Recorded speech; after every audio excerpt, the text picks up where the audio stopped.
Hey guys, what's up? LD Shadow Lady here, and this is 100 Days of Minecraft. I've seen quite a few people try this idea that was started by Luke the Notable to start a fresh Minecraft world on day 1 and keep track of your progress all the way up till day 100. However, unlike Luke, I'm not going to be playing it on hardcore because I wouldn't last a day. Now, let's get started. So day 1, the first thing I did was get myself a set of stone tools, and I went off in search of a good cave. It didn't take long before I got distracted by some horses, but then I spotted the perfect cave in the distance, so I ran my little legs over there to go and collect as much iron as I could find before the sun went down. With my modest haul of 15 blocks, I decided to head back to my spawn point where I would set up camp. It's too cute here and I never want to leave. I made myself a bed and I dyed it red for old time's sake. I made myself a super unnecessary campfire just for the vibes, and that was the end of day 1. Day 2, I decided to start building a house, and since we're in vanilla Minecraft, I thought I would go for a cute cottagecore vibe. But I only got this far before the sun went down, and that was the end of day 2. So day 3, I decided to get a roof on this baby, so I ventured out to a nearby dark oak forest to collect some of those gorgeous chocolate planks. At this point, my husband Joel entered my room and suggested the idea of having McDonald's for dinner. I agreed that this was a sound plan. Can I have nuggies? With over a stack of the dark oak logs, I headed back home to work on my roof. Of course I didn't finish it because it's a roof, and they take me far longer to build than they should. Day 4, I spent the entire day finishing the roof.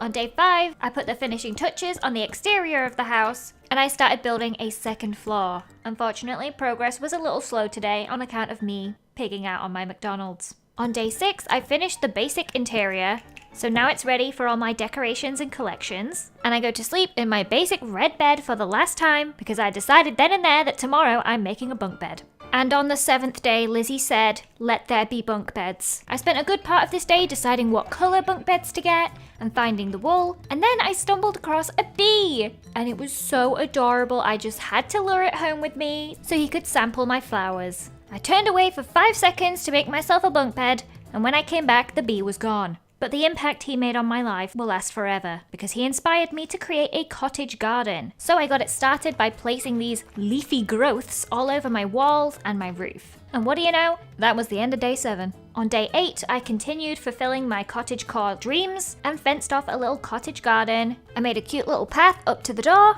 Then I randomly realized that I had no armor on, and I had done nothing intelligent with those 15 iron ingots from day 1. So I made a chest and a hat, and I continued happily filling my cottage garden with flowers. So here's my progress by the 8th day. On day 9, I had only one thing on my mind: bees. So after a quick Google search, I knew everything I needed to know, and I set off in search of a bee nest. Heading south from my house, I finally found one, but of course it was empty. So I coaxed him back to his hive, and I left a few floral offerings. While I was waiting for him to do his thing, I thought I would check out the nearby jungle, so I grabbed a few vines for my cottage garden. Still no honey. So then I did a little coal mining nearby, until there was no coal left. And still no honey. Then I collected some sand, because you can never have too much sand. And still no honey. Then I encountered a witch, who seemed hellbent on thwarting my plans that day.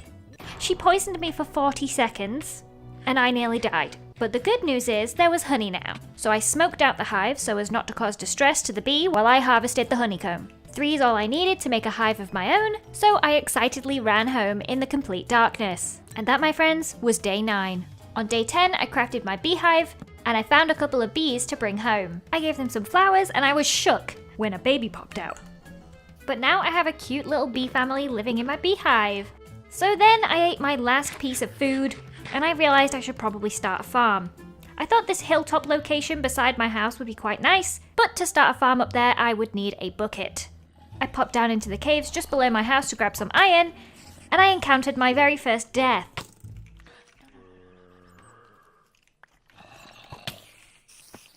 Upon respawning, I enacted immediate revenge, and I got that iron I came for. As night fell, I crafted the bucket I wanted, but day 10 will go down in history as a cursed day. Day 11, I started working on my farm, but I realized I was going to need a lot of wheat seeds, and I thought it would be clever to just find a nearby village and borrow some of theirs. So I set off in a westerly direction, looking for villages, and I found one just in time for the end of the day. I slept through the night and woke up on day 12, refreshed and ready to steal. First I stole their village bell, then I stole their cats. I took the hay bales, I took the bookshelves, I took a nap, and on day 13, I took my leave. So now I have 2 cats, a doorbell, enough seeds to get my wheat field started up here, and a few of these vegetables, which I decided to plant over here in a little vegetable garden. Oh, and just before going to sleep, I thought it would be a good idea to try and harvest my beehive. It was a terrible idea, and one of my bees died.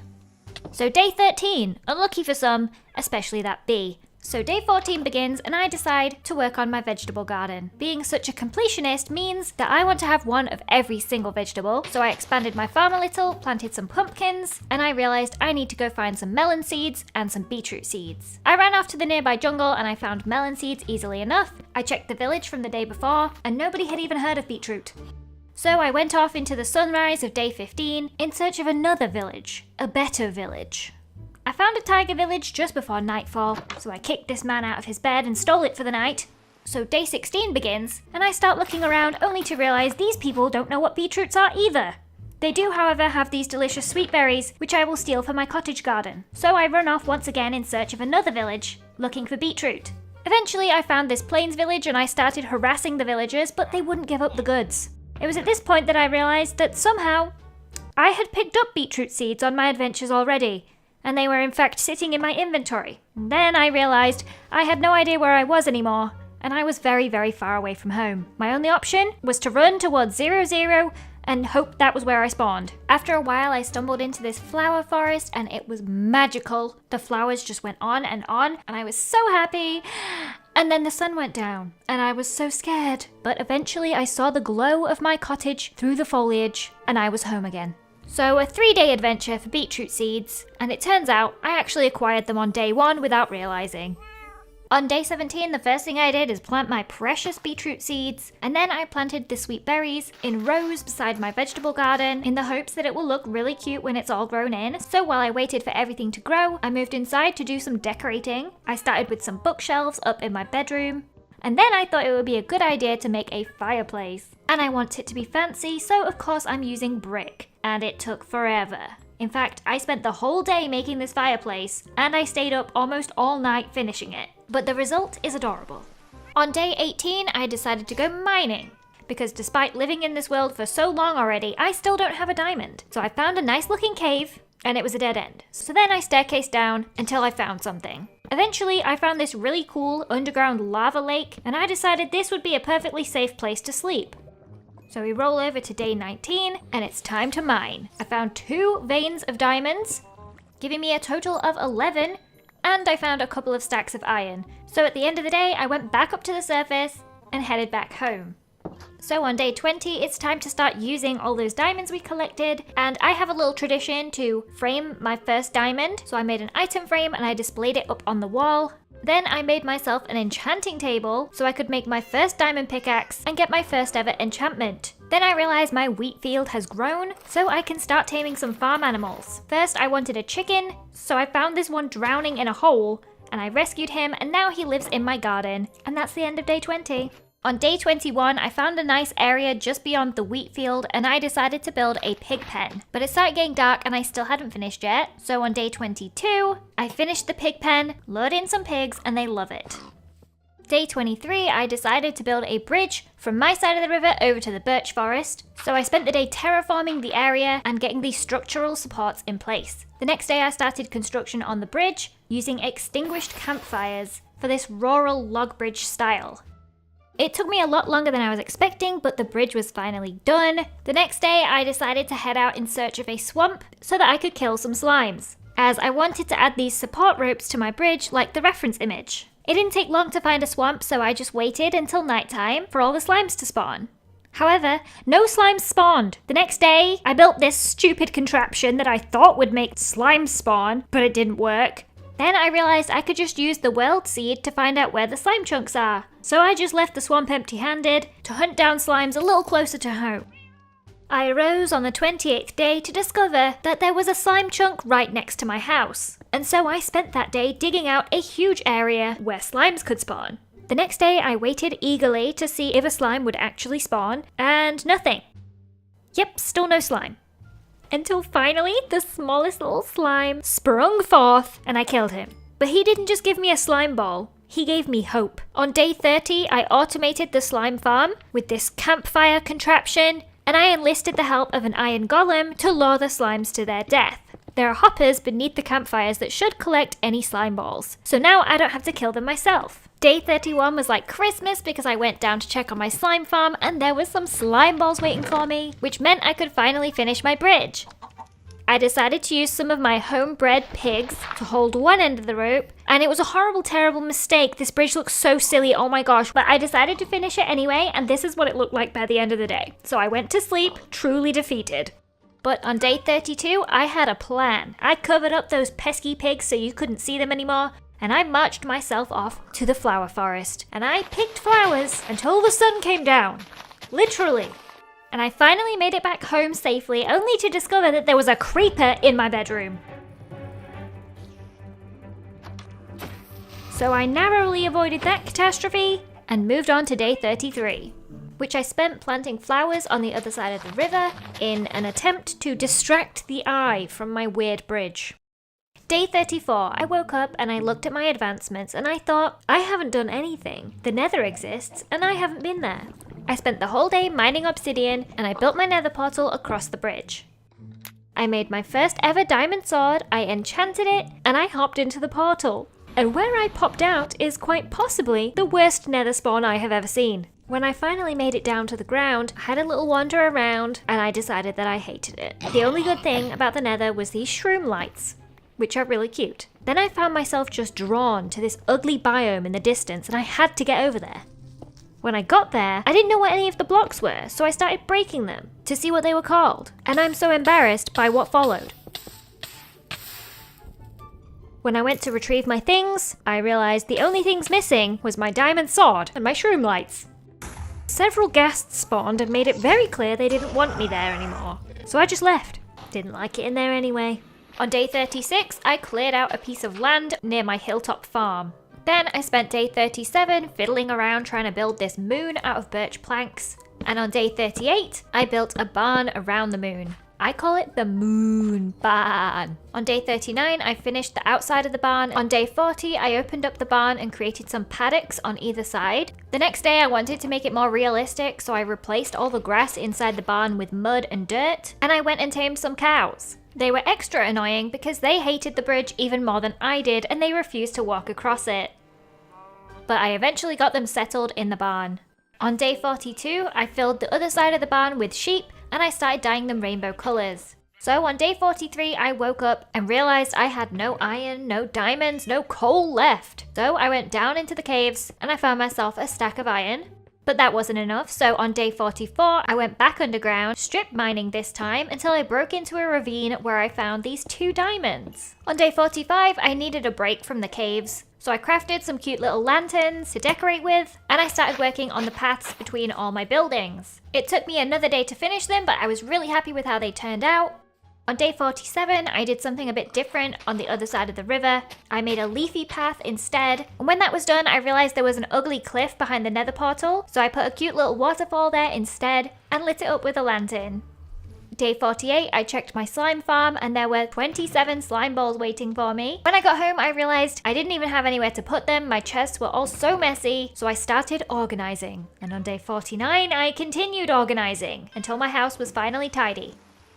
Finally, the halfway point, day 50 had arrived. I stepped out my door and there was a creeper. I killed the creeper, but I felt weak. This busted iron sword needs an upgrade. But to get a powerful sword, I need a powerful enchanting area, which means more bookshelves. So I set out on a mission for sugarcane and leather so I could make enough bookshelves to get level 30 enchantments. I found quite a lot of sugarcane and then I accidentally stumbled across a village really close to my house. They seemed to worship some kind of demon because this giant portal had spawned right beside them. So I stole their books and I got out of there as quick as I could. By the time I got home, it was dark, but I decided to build my bookshelf anyway. Turns out that was a terrible idea, and when I woke up in the morning, I realized it looked hideous. I spent the entirety of day 51 rearranging the bookshelf, and then I finally enchanted my diamond sword with looting. How disappointing. Day 52. After my lackluster enchanting experience, I decided to try a different method. Villagers. If I can get some librarian villagers to come and live with me, I can get their book trades anytime I want. So I went to the nearest village and I kidnapped myself a villager. I heard the best way to travel with villagers is to put them in a boat. However, it was very slow. It started to get dark and I'd barely even left the village. So on day 53, I had a new plan. I would build a canal from the village to my house, and I can transport things back and forth super quickly. So construction on the canal began. It continued for another day. Then canal construction hit a bit of a roadblock in the form of a cliff. I either had to go around, through it, or over it. And I decided to take the wacky route and go over, which meant building a bubble elevator up to the top of the cliff and then continuing the canal over the treetops. By the end of day 56, I had reached my house, and I dropped off my first passenger of the canal boat. On day 57, I went to get a second villager, which is easy because the canal went straight to the village. However, I had a little trouble at the border, and this iron golem didn't want to let me in. Eventually, I snuck past him and selected a suitable villager to kidnap, but someone must have tipped off the authorities because when I got back to the canal, I met some resistance. In order to escape, I had to tie up the security guard and make a break for it. And finally, I now had 2 villagers. All I had to do was safely contain them, and it's all gone horribly wrong. They've escaped. It was getting kind of dark, so I ran around trying to get the situation under control, but these villagers just kept giving me the slip. The next morning, I managed to trap one of the villagers in a boat. I went looking for the second villager, and I found that he had become a fisherman somehow. What happened to him? Eventually, I got both villagers safely contained in the house. I installed some baby gates on the stairs. I put down some extra beds. On day 59, I went over to my farm area and built a little villager hut. This is where I wanted to put a farmer villager, but since it was so far away from my house, it was quite the struggle getting him there. He kept getting distracted and turning into a fisherman along the way somehow. But I eventually built a monorail system, and I transported him successfully to his new home and locked in his trade. On day 60, I built another little villager hut, this time on the hill behind my house. I spent day 61 getting the villager over to the new hut, and I turned him into a librarian. He had a silk touch trade, but it was really expensive because I guess villagers just hate me now. The next day, I decorated his cabin to cheer him up a little bit, and then I built 2 more cabins nearby. I decorated them nicely with a cute little chimney and some flowers, and then I went to go kidnap another villager. When I arrived at the village, it seemed like they were having some kind of town meeting, probably on account of all the abductions they've been experiencing lately. So I snatched one of them up while nobody was looking, and I took him back home. I ran into some issues with the canal along the way, but by day 64 I had 2 new villagers. The following day I got them into their cabins, but this guy refused to do any work. I had to throw bread at him until he turned into a librarian. Then after a while I managed to get this Fortune 3 trade, and on the other villager I managed to get an Efficiency 5 trade. However, I didn't have any emeralds or books to lock these trades in, and judging by the prices they were charging, they really hated me now. So day 66, I got busy farming and harvesting all my crops so I could trade with my farmer villager. He was going to give me all the emeralds I needed to lock in those librarian trades. I managed to gather a pretty respectable 22 emeralds, so I took my book and my emeralds back to my librarians, and oh my god, their trades had reset. What? I didn't know that happened. Why didn't anybody tell me this? So then I had to keep resetting his trade until I found something good, and I actually got something better. Mending. But it would cost me 30 emeralds, which I didn't have. So of course I ran around in a panic for a few minutes before I came up with a better plan. I took every single bone and turned it into bone meal. And I just about had 30 emeralds before it got dark, so I went and locked in my mending trade, boarded up his hut so nothing bad happened, and went to bed. So on day 68, while I waited for the crops to grow back, I got working on some chores around the land. I removed the ugly monorail system that I was using to transport villagers around. This creeper came along and wanted to help, but I was like, no thank you. Then I noticed that my floating canal system was actually really ugly, so I thought I would build some structural supports to make it make sense. At the end of the day, it looked like this, but that wasn't good enough, so on day 69, I added some overgrown leaves and vines to make it blend in more with nature, and now it's practical and pretty. On day 70, I extended this path over to the librarian villagers, and I realized it was a little bit dark around my house. So on day 71, I made a load of these lanterns and hung them from all the trees. I planted a little blue flower field, and now this place looks magical. I decided to sleep out under the stars that night, which ended in disaster. I'd still like to be able to sleep out here by the lake, so I decided to make a beach area. I dug out all of the dirt, and then I realized I didn't have any sand. So I ran off into the sunset in search of a desert. Rather predictably, it got dark, and I had to sleep in the middle of nowhere. The next morning, I discovered that I'd been sleeping right next to a desert. I grabbed myself some cactus, a couple of stacks of sand, and I went to explore. Oh no, that's a pillager tower. I think I'll go around that. Wait a second, is that a desert temple I see? Why, yes it is. So I went down into the desert temple, carefully mining my way down, and you'll never guess what happened next. There was nothing there. I felt so cheated, and I left that desert temple, enraged, never to return. By the time I made it back home, I had just enough time to cover the beach in sand, so I spent the following day decorating the beach with these sunbeds and a tiki bar made of extinguished campfires. And I spent a lovely night asleep on the beach. On day 75, I created a little sandy path down to the beach, and I did a bit of villager trading, so I ended the day with 11 emeralds.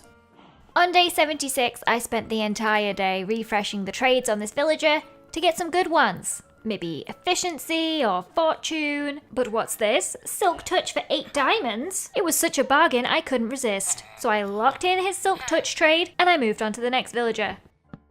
The next day I finally got an efficiency 5 trade, but it would cost 64 emeralds. But I didn't care. I was desperate. So I locked in that extortionate trade too. Then that evening I made an anvil and I created my super pickaxe. I wanted to see how fast this baby could break rock and how many diamonds I could get in one day. The answer was 0. Yes, I didn't get a single diamond. However, the next day I broke into a cave and there were 6 diamonds sitting right there. So I took them, obviously. And then for some reason I attacked an enderman. And he killed me, spewing my items all over a random cave in the middle of nowhere. It was great. I woke up the next morning and went to retrieve my items from the distant cave, and when I got there, I realized the reason I died was probably because I was just wearing the remnants of my iron armor that I made like 50 days ago. So now I was more determined than ever to find lots of diamonds, make myself a full set of diamond armor, and never die again. I set out strip mining for diamonds, and guess what? I didn't find a single one again. Then the following day, I broke into a mine shaft and explored that. However, not a single diamond. Then things started to get a little hairy in there, and I lost my nerve. So I came back up to the surface, went back home, put away all my things, and wondered what I was doing with my life. Will I ever defeat the Ender Dragon? Probably not. But you know what I can do? Get some turtles. So on day 81, I applied my Silk Touch book to my pickaxe, and I went out in search of turtles. Found some turts hanging out on the beach. Once they had laid their beautiful eggs for me, I snatched them up and I took them home to hatch them. It was dark when I arrived home, but that's actually perfect turtle hatching time, so I laid them down on the beach, gave them some protection, and I did some night farming while I waited for them to hatch. Morning came and nothing had happened, not even a crack. So I made my turtle egg hatchery a little more aesthetic, and I left them alone. Then I had an idea for a new project, so I crafted loads of coloured glass, and I grabbed all my spare lanterns. I started to build some floating lights above the river, and I thought they looked really cute, so the next day I added more. And even though these look absolutely magical, in real life they're actually quite bad for the environment because they can cause pollution and fires, so from now on I shall only enjoy these within the game of Minecraft. I thought these looked absolutely stunning, especially in the dark. On day 84, I got a bit of a craving to make some of those soul campfires and soul torches, but I was out of soul sand, so I would have to make a trip back to the Nether. I know I said I would never go back there, but I did. When I arrived, there was a ghast camping the Nether portal, so I killed him and ran off to find some soul sand. I got a little bit distracted by some shiny gold and I started mining away, but apparently this pig guy didn't like that and he started attacking me. I felt bad for stealing his gold, so I turned it into ingots and I traded with him. He was quite lovely actually. I was so happy with my new friend that I just hopped right back in the Nether portal. As I did so, a ghast launched a fireball at me. On the other side of the portal, I realized I didn't get the soul sand that I went for, and I was pretty certain that there was a fireball waiting for me when I returned to the Nether. And yep, luckily I brought my flint and steel so I could relight the portal. I went and harvested a few souls, and I was back in the overworld in no time. On day 85, I made myself a soul campfire, and I placed it in the blue flower field. And then inspiration struck. I had all this soul sand, so I made a hot tub in my back garden. I decorated it with these soul lanterns, and then I put loads of flower pots around and filled them with anything I could find. And I won't lie to you, it wasn't the most relaxing hot tub I've ever been in. It was a bit turbulent, but at least it looks nice. Day 86, turtle check. Nope, still not hatched. These turtles were supposed to be my pride and glory. So in an attempt to find some other way to impress you guys, I thought I would take on the Ender Dragon. But first, I would need to prepare myself. I knew I wouldn't have time to mine up all the resources myself, so I planned to steal them from elsewhere. I ran away from home, looking for desert temples, and eventually I found one. It didn't really have anything good, just a projectile protection 3, so I took that and ran off to find another temple. I found one, but it was getting dark, so I took a little power nap. In the morning, I went down into the temple, and I managed to get a few diamonds and some more enchanted books. Then I found a third temple. This one had some saddles and a golden apple. By then, I was pretty fed up of desert temples, and I wanted to go home. I took a little nap in the middle of nowhere, and then on day 88, I finally tamed a horse now that I had a saddle and some horse armor. This made my journey home a little quicker, and I arrived just before nightfall. Somehow, I accidentally rode my horse into the campfire and nearly killed him though. To commemorate my happy horse day, I made a sign for the wall that says "Live, Laugh, Horse." At the start of day 89, Joel came into my room and asked me what I was doing. I told him I was planning on going to the end, and he enlightened me that I would in fact need some blaze rods to do that. Oh, what a fool I had been. I thought I would never go back to the Nether, but here I am. On day 90, I finally found a Nether fortress, and I officially unlocked my achievement.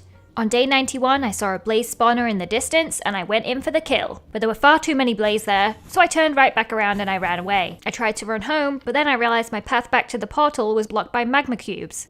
So I spent the rest of the day tunneling towards the blaze spawner instead. Eventually I was below the spawner, so I popped out and collected my first blaze rod. Day 92, I was playing a dangerous game of whack-a-mole with these blazes, and I was the mole. But by the end of the day, I'd collected 8 blaze rods, and apparently that was all I needed. With that, I left the Nether, knowing I would probably never return. That night, I didn't sleep, because I had to hunt down some ender pearls. In all my 92 days of living, I had only collected 2 thus far. So I found a nice open plains biome, and I attracted the attention of this tall gentleman. And then I panicked a little bit, ran around a tree a few times, and he killed me. I returned to the scene of the crime to collect my belongings and have my revenge. Luckily, he gave me 2 ender pearls for my troubles, because he was the only enderman I saw that entire night. On day 93, I made some Eye of Enders, and I went to locate the stronghold. I took my horse with me so he could ride like the wind, and I found it about 1,000 blocks away from my house. I put my horse in a hole, and I mined down to break into the stronghold. It didn't take me long to find it, but when I did, I realized it had 0 Eye of Enders in it. Right about then, I was thinking that I'm the most unlucky Minecraft player to ever exist. I would need 12 Eye of Enders, and I only had 4. So I went back up to the surface, where rather poetically it was raining, and I stood in the rain wondering what I should do. I only had a few days left to defeat the Ender Dragon, and I couldn't even get into the end. So I ran home in the rain as fast as my little horse's legs would take me. And then disaster struck. We fell into a deep ravine. There was no way to get him out, so I just had to leave him there to die. My mission was too important. I had to kill the Ender Dragon before day 100, otherwise I would lose my license to Minecraft. So, when it got dark, I killed Endermen. I had a new method this time that was much more effective. I trapped them in boats, so they couldn't attack me.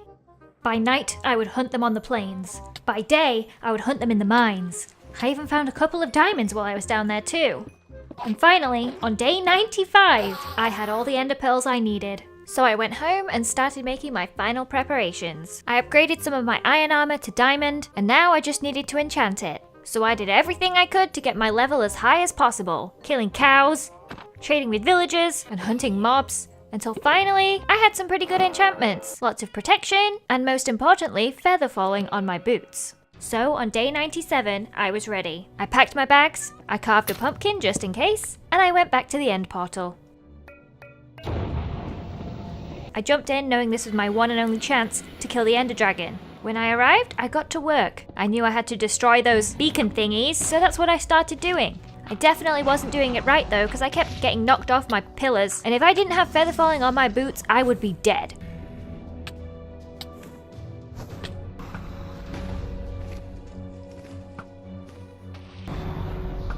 This took me forever. I even had to stop halfway through the fight and Google how to kill the Ender Dragon, because when he landed in the middle like this, I didn't know how to kill him. However, I did learn the hard way not to go near his face. but I learned apparently you have to hit the butt, so that's what I did. However, at this point in the fight, I kept accidentally looking the wrong way at some Endermen, and I had a few close calls. But I didn't come all this way to be killed by an Enderman, so I engaged the emergency pumpkin, and I slayed the Ender Dragon. By now, it was already day 98 and my 100-day deadline was drawing ever closer. But instead of going back through the portal, I decided to look for an end city, because I had one last little plan. So I popped into this portal thing, and I popped back out again in possibly the worst place ever. What? Why am I the unluckiest Minecraft player to ever exist? I thought I could just ender pearl over to the nearest island, but that didn't work. So I bridged across, and luckily there was an end city nearby, so I just went straight for the ship, took my elytra, harvested my dragon head, and it fell on the ground. So in a panic, I decided to try and fly down there and retrieve it. And surprisingly, I didn't die. Now all I had to do was get back to the end portal, and I had completed Minecraft. I emerged from the stronghold on day 100, and ran all day to get home. When I arrived, I had one final plan. I dyed all my rainbow sheep black so that I could build this dead ender dragon outside my front door. By the time I finished, it was the middle of the night, so I slept in my bunk bed for the final time at the end of day 100.